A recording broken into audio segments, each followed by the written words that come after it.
Hi, I'm Charlie Stross. I write as Charles Stross and I write science fiction. My favourite way of describing this is I tell lies for money. What inspired me to become a science fiction writer? Well, that's a hard one because some people grow up knowing they want to become a Premier League footballer. Some people, it's their ambition to join the military or to design fashion. I just sort of somehow internalised a very weird idea that I wanted to be an author from a young age. Don't ask me how. It might have been watching my mother when I was about 6 trying to write a novel on the kitchen table, but I somehow internalised this completely bizarre idea that it was a perfectly legitimate thing for an adult to want to do. The science fiction bit perhaps comes from my reading habits from an early age. Another aspect of it, though, is one of the most formative influences on my youth was being woken up at about 5 o'clock in the morning, which was pretty unusual when you're 4.5, 5 years old, brought downstairs and sat in front of a black and white television set showing this flickering, very grainy image of a guy in a really big white suit climbing down a ladder.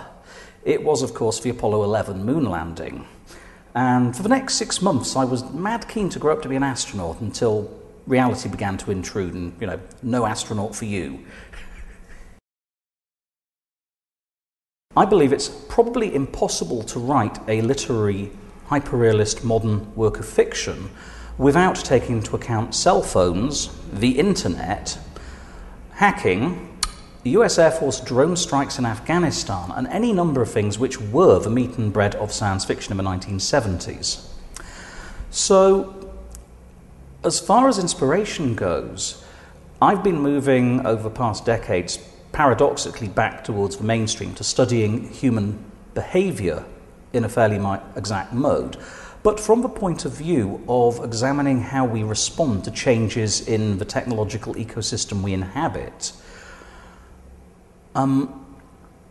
Part of this involves keeping current with trends and changes in technology and the sciences.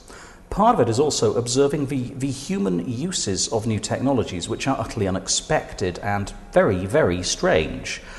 For example, in the late 1980s, it became obvious that you could put a photodetector on a silicon chip and manufacture essentially the optical sensor of a digital camera very cheaply.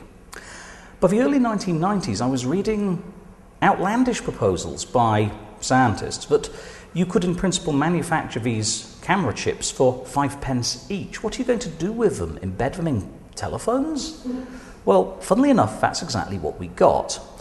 And your traditional 1950s nuts and bolts mode science fiction narrative would have examined the physical hardware of making a phone containing a camera. Hey, we could take photographs and send them to each other, which would have completely missed the bigger picture, which is what a human being is going to do with these. And we have all sorts of strange alarm stories and witch hunts and panics. For example, happy slapping, the practice of disaffected youth of running up to and assaulting a random stranger while one of their friends films the activity and uploads it to YouTube.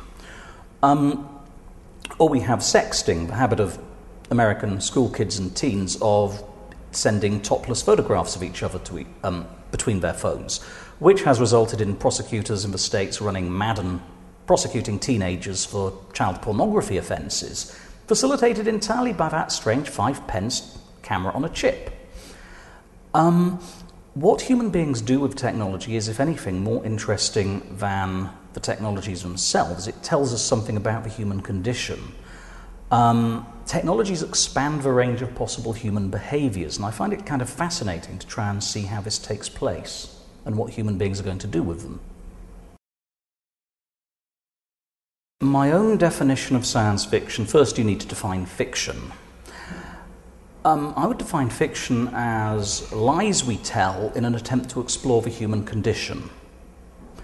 If it's not a lie, then it's presumably real or perceived as real, so you could argue it's documentary or works of non-fiction. Fiction is constructive, creative lies. Science fiction arguably is entertaining and insightful lies that explore the human condition if we make changes to some of the constants around us. If we postulate that the speed of light is something we can beat, or that we can build time machines, or that there are aliens out there, how do people deal with these consequences? It's actually very, very rare indeed to find a work of science fiction that isn't, at its heart, about human beings.